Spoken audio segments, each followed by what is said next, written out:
Po, merong ongoing House probe. Actually, ang minutes ago, former Undersecretary Gloria Mercado says you gave her envelopes containing 50,000 each from February to September 2023 when she was with HOPE, or the Health Orchestrate Positive Learning, a DepEd project. She believes it could be to influence her decision as HOPE. Your response po? Dapat siguro kung mag-akusa siya ng ganyan, dapat may papel siya. Tulad ng ako, pag inaakusahan ako, pag sumasagot ako, binibigay ko yung papel.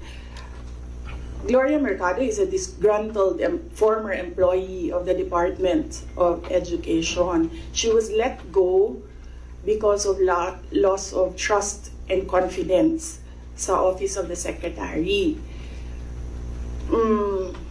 Una niyang ginawa, well, hindi ko alam kung anong nauna, pero naka-strike 2 siya sa akin.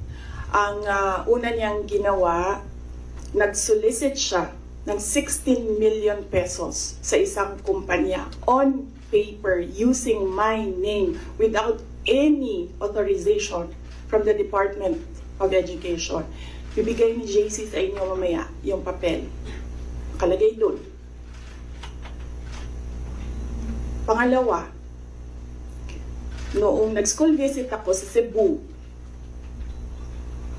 merong lumapit sa akin na teacher. Sabi niya sa akin, Inday Sara, masakit sa loob namin na mga teachers kami na nasa field.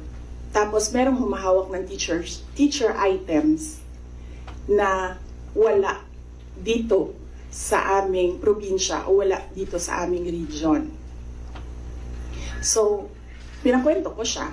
Iyon naman yung purpose ng aking mga school visits, diba, sa iba't ibang lugar naman sa. Sabi ko, one-on-one tayo, kwento mo lahat sa akin. And then it turned out, ang HR mismo ng Department of Education, our Undersecretary, took a teacher item from Region 7, nilagay niya sa central office for a non-teaching task. Ginawa niyang executive assistant niya. Ang apelido nun, Villar. Meron niyang paper trail. So, nung bumalik ako sa central office, tinanong ko, totoo ba na meron tayong teacher item galing sa Region 7 na nandito sa atin? Totoo daw, nasa HR. HR pa mismo ang gumawa ng parang injustice sa teachers namin sa field. So on that second point, hindi ko na pinalampas. Sinabihan na siya na there is loss of trust and confidence. And you should go. And then she said na, pwede bang mag-retirement na lang ako instead na paalisin ninyo ako. Kasi ang tagal ko na, matanda na ako. And then sinabihan siya, okay, sige. You go. So she's a disgruntled former DepEd employee. At yan yung dalawa na rason kung bakit siya pinaalis. May papel yung 16 million na solicitation niya. May papel yung teaching position sa Region 7 na kinuha niya. And my experience sa kanya, ayoko, factual lang ako ayoko atakihin yung pagkatao niya. Pero when she was HR of the Department of Education, meron kasi akong time dyan for our USEX and ASEX na hindi execom.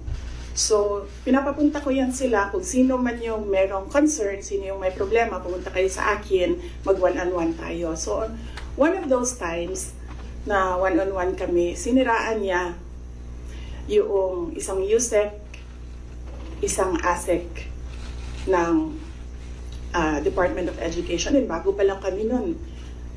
In fact, pag alis ko, 2 years lang kami, very, very new.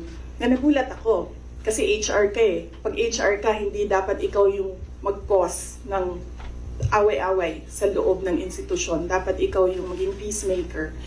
But siniraan niya yung isang ASEC and isang USEC sa akin mismo. And nagulat ako. Why attack the ASEC or the USEC sa kanilang pagkatao? Hindi naman trabaho. And then, ganun din ang ginawa niya. nung malis na siya sa Department of Education because of the 2 points, lumipat siya sa Senate. One of the offices of the senators din, nandiyan yan siya ngayon. And yung isang kaibigan ko doon sa Senado, narinig namin na sige na siya atake. Inaatake niya si Michael Poa, si Reynold Munsayap, si Gerald Chan. Nang iyan ngayon yung nakapangalan sa kanyang statement. Kaya kami, nung nagbasa siya kanina ng statement, hindi na kami nagulat. Kasi naririnig na namin sa opisina, dyan sa Senate, yung mga pinagsasabi niya after she was let go. I think, hindi lang siguro niya matanggap na kasalanan niya kung bakit siya pinalayas sa Department of Education. Pero hindi din talaga namin matanggap na magsusolicit ka sa isang private company on paper 16 million. And then, kukuha ka ng teacher item sa field, gagawin mong EA sa central office. Hindi pwede yun. VP